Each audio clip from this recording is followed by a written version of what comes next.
One Monday afternoon towards the end of April, my father asked me to take some shoes which he had mended to a house on the other side of the town. They were for a Colonel Bellows who was very particular. I found the house and rang the bell at the front door. The Colonel opened it, stuck out a very red face and said, "Go round to the tradesman's entrance. Go to the back door." Then he slammed the door shut. I felt inclined to throw the shoes into the middle of his flower bed. But I thought my father might be angry, so I didn't. I went round to the back door, and there the Colonel's wife met me and took the shoes from me. She looked a timid little woman and had her hands all over flour as though she were making bread. She seemed to be terribly afraid of her husband, whom I could still hear stumping round the house somewhere, grunting indignantly because I had come to the front door. Then she asked me in a whisper if I would have a bun and a glass of milk. And I said, "Yes, please." After I had eaten the bun and milk, I thanked the Colonel's wife and came away. Then I thought that before I went home I would go and see if the doctor had come back yet. I had been to his house once already that morning, but I thought I'd just like to go and take another look. My squirrel wasn't getting any better and I was beginning to be worried about him. So I turned into the Oxenthorpe Road and started off towards the doctor's house. On the way I noticed that the sky was clouding over and that it looked as though it might rain. I reached the gate and found it still locked. I felt very discouraged. I had been coming here every day for a week now. The dog, Jip, came to the gate and wagged his tail as usual, and then sat down and watched me closely to see that I didn't get in. I began to fear that my squirrel would die before the doctor came back. I turned away sadly, went down the steps onto the road and turned towards home again. I wondered if it were supper time yet. Of course I had no watch of my own, but I noticed a gentleman coming towards me down the road, and when he got nearer I saw it was the Colonel out for a walk.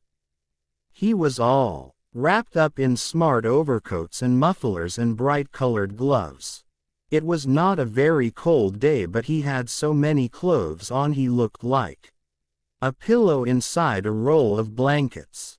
I asked him if he would please tell me the time. He stopped, grunted and glared down at me, his red face growing redder still, and when he spoke it sounded like the cork coming out of a ginger beer bottle. "Do you imagine for one moment," he spluttered, "that I am going to get myself all unbuttoned just to tell a little boy like you the time?" And he went stumping down the street, grunting harder than ever. I stood still a moment looking after him and wondering how old I would have to be to have him go to the trouble of getting his watch out. And then, all of a sudden, the rain came down in torrents. I have never seen it rain so hard. It got dark, almost like night. The wind began to blow, the thunder rolled, the lightning flashed, and in a moment the gutters of the road were flowing like a river. There was no place handy to take shelter, so I put my head down against the driving wind and started to run towards home.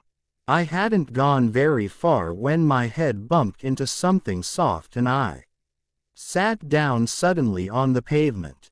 I looked up to see whom I had run into, and there in front of me, sitting on the wet pavement like myself, was a little round man with a very kind face. He wore a shabby high hat, and in his hand he had a small black bag.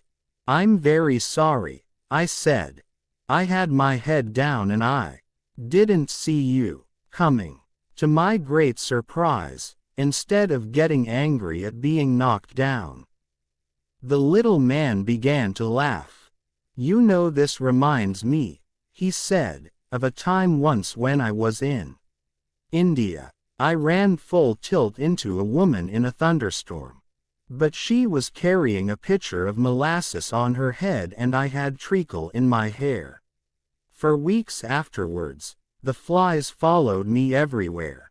I didn't hurt you, did I? No, I said. I'm all right. It was just as much my fault as it was yours, you know, said the little man.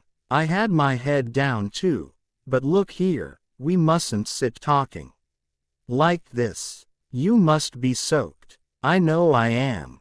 How far have you got to go? My home is on the other side of the town, I said, as we picked ourselves up.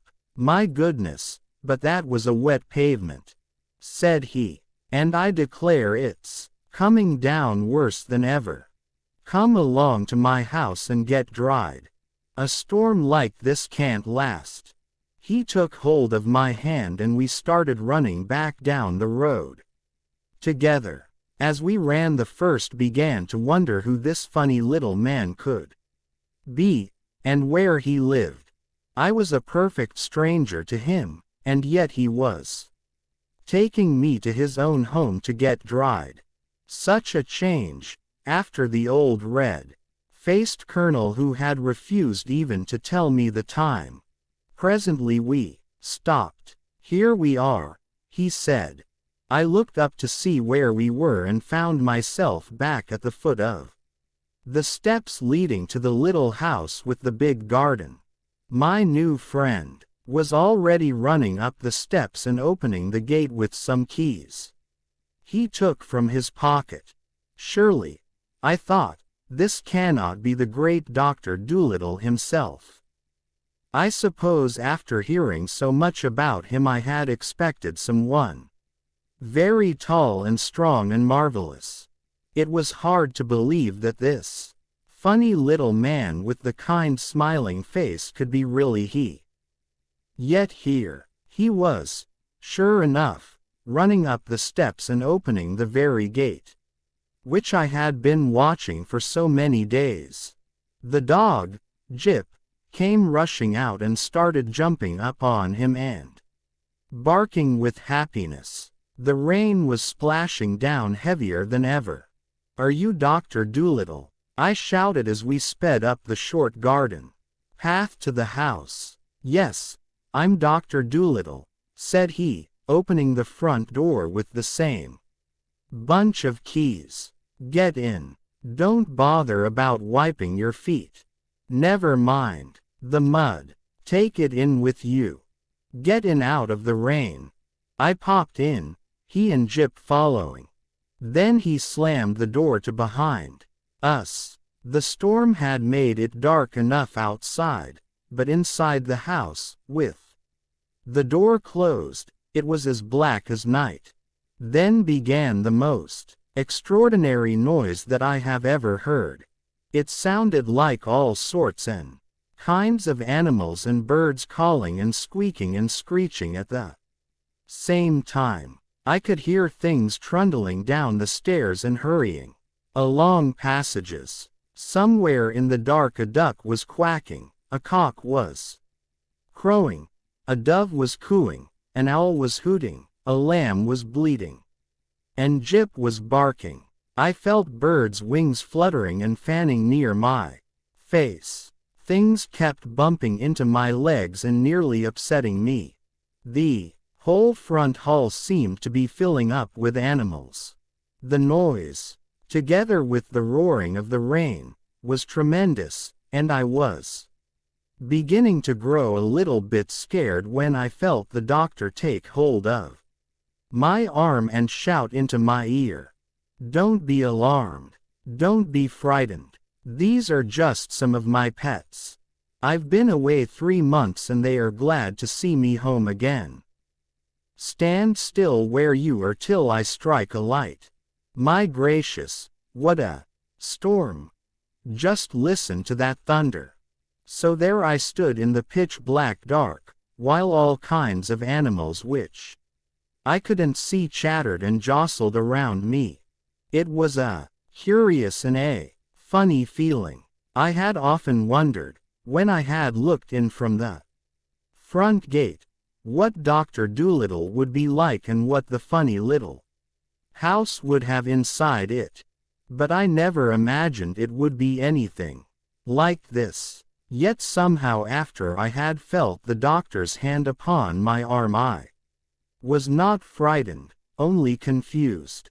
It all seemed like some queer dream. And I was beginning to wonder if I was really awake, when I heard the doctor speaking again. My blessed matches are all wet. They won't strike. Have you got any? No. I'm afraid I haven't, I called back. Never mind, said he. Perhaps Dab Dab can raise us a light somewhere. Then the doctor made some funny clicking noises with his tongue and I heard someone trundle up the stairs again and start moving about in the rooms above. Then we waited quite a while without anything happening. Will the light be long in coming? I asked. Some animal is sitting on my foot and my toes are going to sleep. No, only a minute, said the doctor. She'll be back in a minute.